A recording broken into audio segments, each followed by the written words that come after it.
Hi, how you doing, and welcome back to another video on the channel. What we have for you today is our weekly video where we take a look at the 3 most transferred in FPL players and the 3 most transferred out FPL players this game week, and we talk about what we would do if we wanted them, if we owned them, whether that was on a free transfer or on a wildcard, and hopefully it helps you out with your own transfer decisions moving forward. If it does, please do subscribe to the channel, like the video.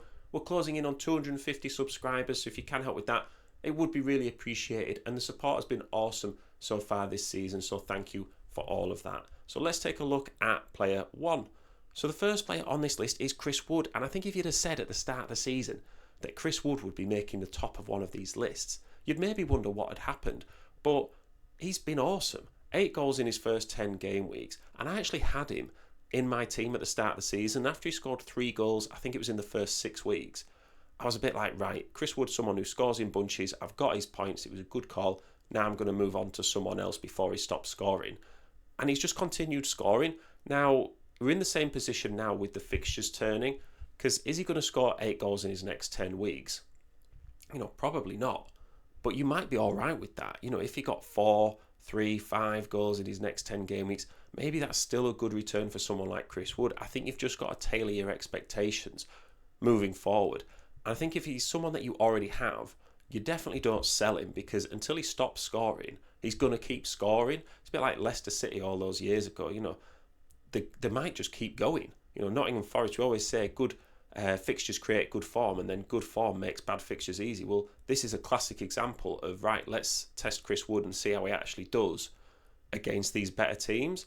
So whether you think he's going to keep scoring or not really depends on what other options you're looking at as well. So you could go for a Wolves strike, Matthias Cunha or a Strand Larsen. But I think Chris Wood remains a good option. And if I owned him, I definitely wouldn't be selling him. I think it'd be harder to get in on a free transfer. But it's also, a lot of people will be selling Haaland to a cheap striker. And I think he's still one of the good options. And he's more of an interesting pick now to see how he gets on. And if you're a bit of a risk taker, I'd still say get him in. So the next player on this list is Mo Salah. And it's a bit of a trend with the transfers this game week. A lot of people are selling Haaland to a cheap striker like Chris Wood, and if you're selling Haaland, you do kind of need Salah in your team as well. I definitely wouldn't advise going without either of them. So that makes sense why he's one of the most transferred in players this game week. Is he a good option? Well, he's a great option. He's played really well. He's got 12 attacking returns in his first 10 games, and the fixtures look good as well. He's Liverpool's most nailed on attacker, and he's probably going to get 90 minutes more game weeks than not. So I think, yeah, if you're selling Haaland and he's part of your plans to sell him out, get Salah in. So the third player on this list is Ola Aina, and he's one that I can't really understand. He's such a knee-jerk transfer in the sense that he scored in game week 10, got a clean sheet, and people see those 15 points in his returns and think, oh, he's amazing, we're going to get him in. And it's just not the right time to get a Nottingham Forest defender in. We can pretty much justify getting in Chris Wood with those fixtures. But a Nottingham Forest defender, even with them playing quite well, I don't see it. If you were downgrading from a more expensive defender, a Gabriel, a Gvardiol, maybe even a Trent, and you're looking at saving money, you don't want to sell one of your strikers, you're looking at saving money in your team, then I can kind of see it. But he's just like this week's latest, hottest player. Last week it was Aït-Nouri. He'd just scored and Wolves had great fixtures, and now it's Ola Aina. So he remains a reasonable option in terms of Nottingham Forest and how they play. But in terms of FPL, I just look at those fixtures and think, well, who are Nottingham Forest going to keep a clean sheet against? Newcastle, Arsenal away, Man City away, Man United away, Villa at home, the Spurs at home. You just think that's not a good time to get him in. So whilst nobody is keeping clean sheets, I also don't think, getting a defender in thinking that they're going to score every game week is sort of your baseline points. That's what you don't want. So would I get him in? No, I wouldn't. Not on a wild card or on a free transfer. I would just look at getting someone else with just a bit of an easier fixture run, even like your Aït-Nouri, maybe even an Everton defender for a couple of game weeks, and then move on from there. So the first player on our most sold list is Erling Haaland, and for me, I get it, because he's not been scoring the goals and he's a lot of money. So if you are looking at getting in Salah, that Haaland to a cheaper striker and then bringing in Salah, it makes sense. I own him in my team, and am I selling him? I'm definitely not selling him. He's just someone who can get a massive haul of points at any moment, and yeah, he's not been doing that, but it doesn't mean it won't continue. And I think if Man City weren't getting chances and weren't being creative, then I'd think differently and maybe look at selling him. But for me, he has been getting those chances, he's just not been scoring, and that's not going to continue forever. It's a bit like saying, Haaland scored so many goals at the start of the season. What did he get, like 7 or 8 goals in the first 3 game weeks? And people say, well, that's not going to be able to continue. Well, it's a bit the same now, only in reverse.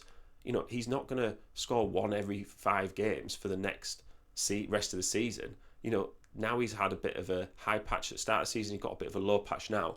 He probably will start scoring a reasonable amount again. Might not be hat-tricks every game week, but I can definitely see him scoring 1 or 2 goals in almost all of those fixtures. Okay, Liverpool away might be a bit tough, but he's still capable of scoring in those games. And the rest of them, I just think, are really good captaincy options for Haaland. So if you've got a plan to transfer him out, then stick to your plan. But if you're just looking at selling him because you're frustrated with Haaland, I would definitely rethink and hold him.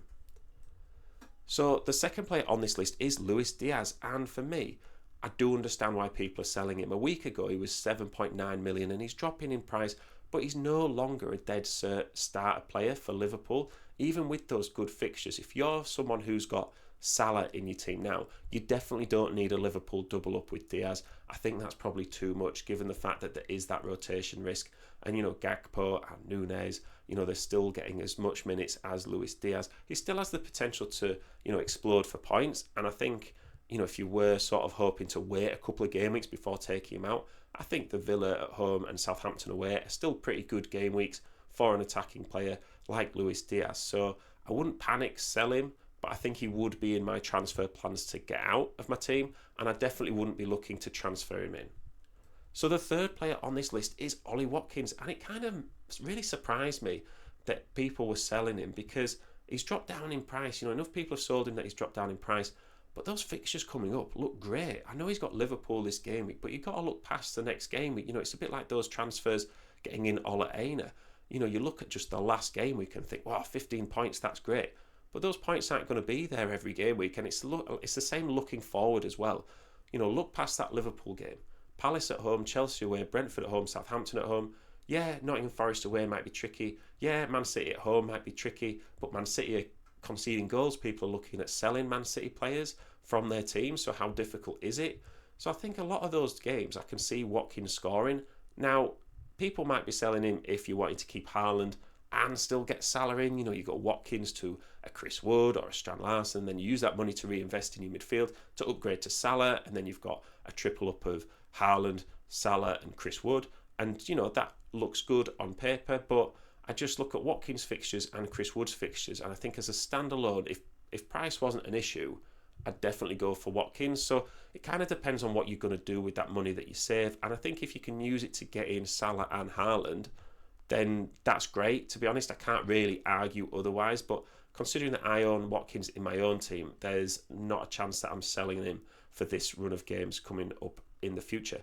So that's all the players, the 3 most transferred in, the 3 most transferred out. So let me know what you think. Have you got any transfer questions? Pop them in the comments.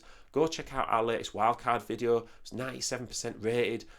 So hopefully that might help you out with general transfers as well, even if you're not planning on wildcarding.